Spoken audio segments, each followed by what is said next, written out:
আমাক শ্ৰুতলিপি নিদিব তেওঁলোকে আগতীয়াকৈ যদি শ্ৰুতলিপি দিব বিচাৰে এইটো সিদ্ধান্ত লওক তেনেকেতো নহয় ভেঞ্চাৰ শিক্ষকলৈ বাৰ্তা শিক্ষামন্ত্ৰীৰ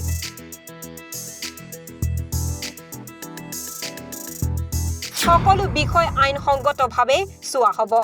বেতন বঞ্চিত আৰু অপ্ৰাদেশিকৃত শিক্ষকসকলে কৰি থকা প্ৰতিবাদ সন্দৰ্ভত গুৰুত্বপূৰ্ণ মন্তব্য কৰিছে শিক্ষামন্ত্ৰী ডাক্তৰ ৰণোজ পেগুৱে মন্ত্ৰীগৰাকীয়ে আজি গুৱাহাটীত স্পষ্টকৈ কয় যে আগতীয়াকৈ শ্ৰুতলিপি দিলে নহ'ব চৰকাৰে আইনসংগতভাৱে সকলো বিষয় চোৱাচিতা কৰিহে সিদ্ধান্ত ল'ব বেতন বঞ্চিত আৰু অপ্ৰাদেশিকৃত শিক্ষকক লৈ এতিয়ালৈকে কোনো সিদ্ধান্ত লোৱা নাই বুলিও জনায় মন্ত্ৰীগৰাকীয়ে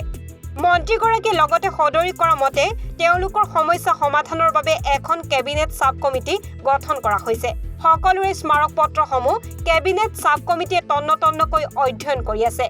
কাৰোবাৰ যদি কিবা দাবী আপত্তি আছে তেন্তে হে শিক্ষা মন্ত্ৰীলৈ ইমেইল বা হোৱাটছআপ কৰিলেও হ'ব কিন্তু কাৰো শ্ৰুতলিপি মতে চৰকাৰে কাম নকৰে সকলোবোৰ দাবী আপত্তি কেবিনেটলৈ প্ৰেৰণ কৰা হ'ব আৰু কেবিনেটে এই সন্দৰ্ভত চূড়ান্ত সিদ্ধান্ত গ্ৰহণ কৰিব শিক্ষামন্ত্ৰীগৰাকীয়ে কয় যে মই সকলোবিলাক শিক্ষক সংগঠনৰ লগত আলাপ আলোচনাত বহিছো চৰকাৰে এখন কেবিনেট সাব কমিটি গঠন কৰিছে গতিকে কেবিনেট সাব কমিটিখনৰ যিমান মেমৰেণ্ডাম মোলৈ আহিছে সকলো মই কেবিনেট সাব কমিটিত দিছোঁ এতিয়া কেবিনেট সাব কমিটি মিটিংখন বহিলে নাই আলোচনা কৰিলে নাই এইটোৰ কথাতকৈ কেবিনেটৰ মন্ত্ৰীসকলে আমাৰ সচিবসকলে প্ৰত্যেকখন মেমৰেণ্ডাম তেওঁলোকে তন্নতন্নকৈ পঢ়ি কি কৰিব পৰা যায় কি পৰামৰ্শ দিব পৰা যায় সেইখিনি চৰ্চা কৰি আছে আৰু কেবিনেট সাব কমিটিৰ যি ৰিপৰ্ট হ'ব সেইটো কেবিনেটত দাখিল হ'ব কেবিনেটে সিদ্ধান্ত গ্ৰহণ কৰিব নাই আমিতো একো সিদ্ধান্তই গ্ৰহণ কৰা নাই আমি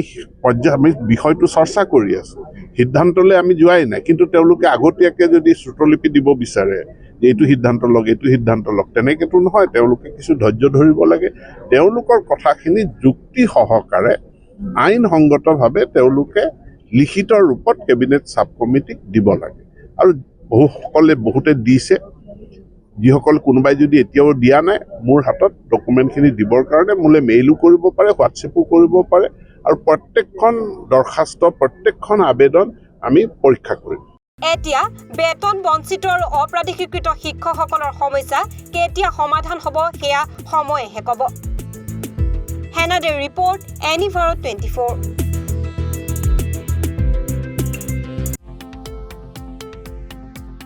শৰীৰৰ যিকোনো অসুবিধাৰ সন্মুখীন হৈছে নেকি আপুনি শাৰীৰিক সমস্যাৰ প্ৰতিকাৰ কেৱল আমি দিম অভিজ্ঞ চিকিৎসকে দিব সুপৰামৰ্শ প্ৰতি সপ্তাহত থাকিব বিভিন্ন ৰোগৰ বিশেষজ্ঞ চিকিৎসক চাবলৈ নাপাহৰিব এনিভাৰ 24ৰ বিশেষ অনুষ্ঠান স্বাস্থ্য বিশেষ